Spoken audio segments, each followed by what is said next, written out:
This is the Hidden Killers podcast with Tony Brueski. Featuring former FBI Special Agent and Chief of the Counterintelligence Behavioral Analysis Program, Dreeke. It's interesting to see some of the former almost, cult members that were, lining up with them for quite some time when they take the stand. We saw it in Lori's trial, and we're starting to see it here in Chad's. It's got to be a hard thing to kind of wrap their own minds around because they were prey to that sort of thinking, and now they're seeing it all laid out in its pure, crazy glory. How do you process something like that if you're one of those people today? It's hard to be in the mind of someone else, but and again, our limited optic we get because the information we get in is from what we see on social media and the news. But from what I've seen and what I've seen during Lori's trial, the people that were testifying and being part of that cabal of hers they are still kind of bought into the methodology and thought process to a point, not to the point of killing people.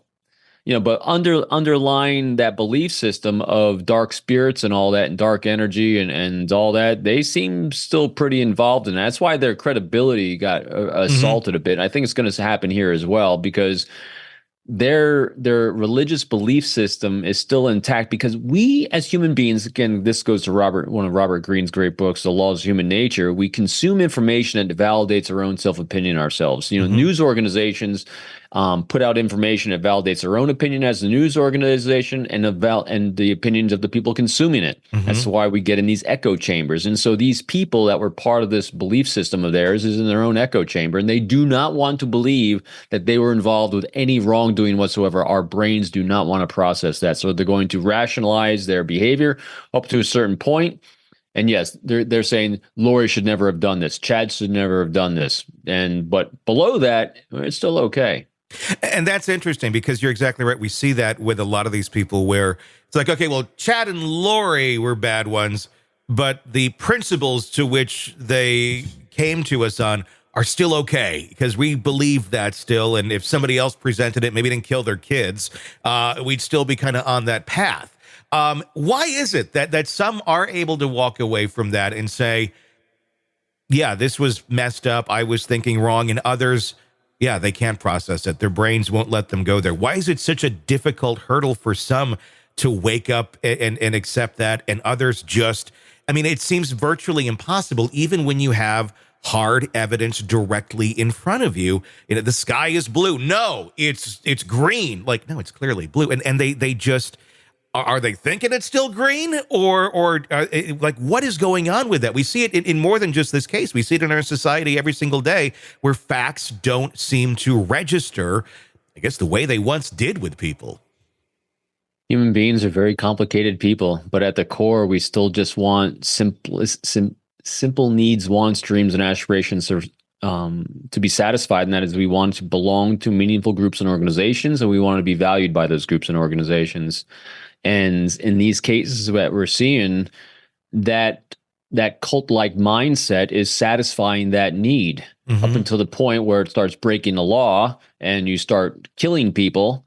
But that's still that need to be valued, seen, and heard.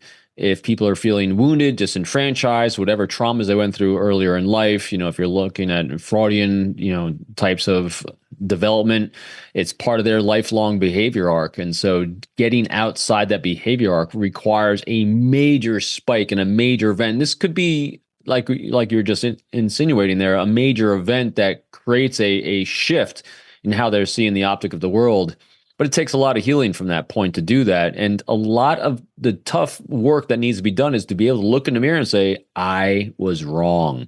And so for people that are fragile to begin with, that need that kind of validation that this cult-like mindset was given them, to have the courage to look in the mirror and pound on yourself even more to saying, I have to shift.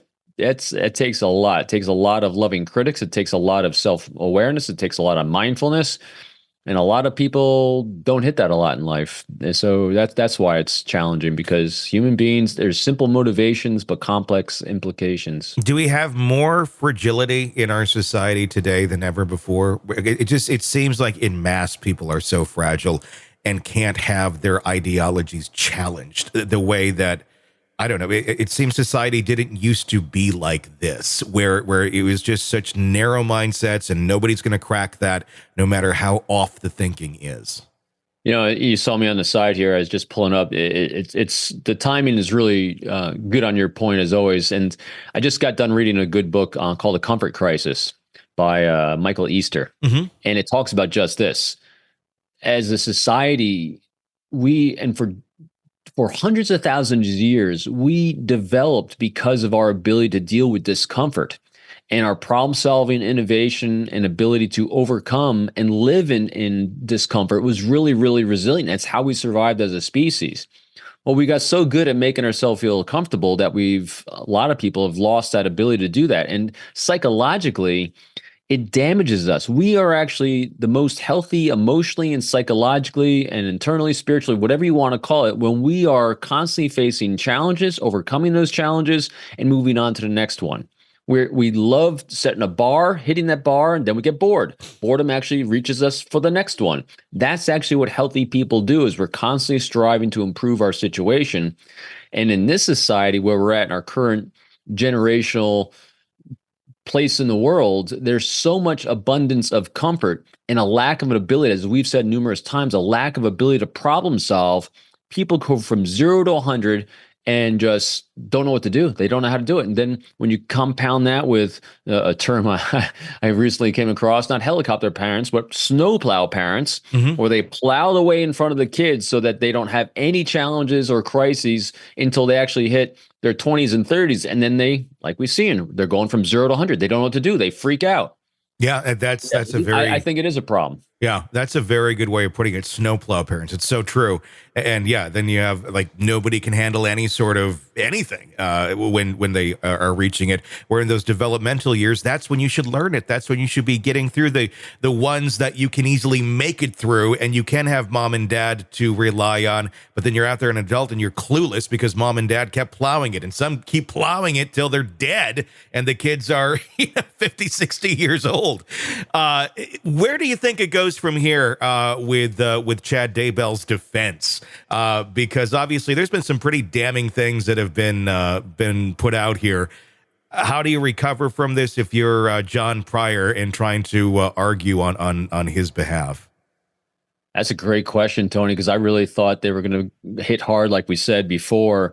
The manipulated lover, the manipulated boyfriend, it's all on Lori, but this really undermined their ability to do that. So I don't know what they're going to shift to. I don't know if they're going to try to double down on that again. Although if you keep providing text messages like this and testimony like this, that's going to go nowhere with the jury. So it'll be interesting to see what they do pivot to. I'm not quite sure what they do. Yeah, everything that they may try to argue, there's a counter for it, and it's pretty solid based on their own words. Solid.